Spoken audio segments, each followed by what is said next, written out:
اور جس روز قیامت برپا ہوگی حکم ہوگا کہ فرعون والوں کو سخت عذاب میں داخل کرو، اور جب وہ دوزخ میں جھگڑیں گے تو غریب لوگ بڑے آدمیوں سے کہیں گے کہ ہم تو تمہارے تابع تھے، تو کیا تم دوزخ کے عذاب کا کچھ حصہ ہم سے دور کر سکتے ہو؟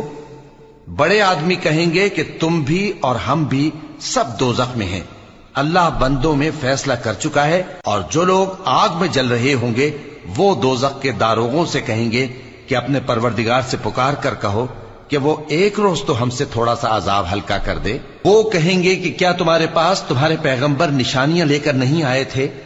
دوزخی کہیں گے کیوں نہیں؟ تو وہ کہیں گے کہ تم ہی پکار لو، اور کافروں کی پکار اس روز بیکار ہوگی۔ ہم اپنے پیغمبروں کی اور جو لوگ ایمان لائے ہیں ان کی دنیا کی زندگی میں بھی مدد کرتے ہیں، اور جس دن گواہ کھڑے ہوں گے یعنی قیامت کو بھی، جس دن ظالموں کو ان کی معذرت کچھ فائدہ نہ دے گی، اور ان کے لیے لعنت اور ان کے لیے برا گھر ہے۔ اور ہم نے موسیٰ کو ہدایت کی کتاب دی اور بنی اسرائیل کو اس کتاب کا وارث بنایا، جو عقل والوں کے لیے ہدایت اور نصیحت تھی۔